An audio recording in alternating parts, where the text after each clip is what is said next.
travel is a lot more expensive this year. And as the holidays are coming up, everyone's starting to book those trips to see their families, go back home, whatever it is.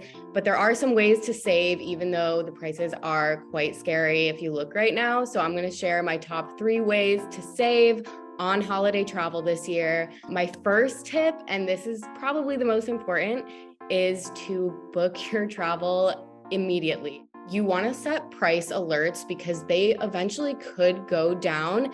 And here's the thing, if you book that flight now, don't book it with basic economy, which sure, that's going to be cheaper, but it's not going to have the same flexibility as a main cabin fare.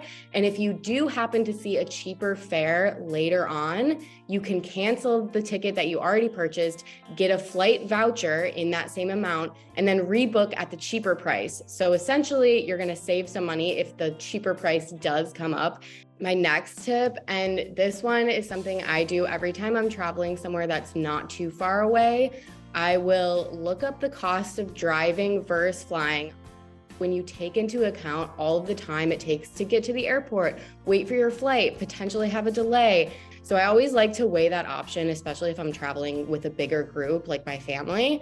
And then my third tip, and this is huge if you're traveling with gifts, ship your gifts ahead of time. Don't travel with them.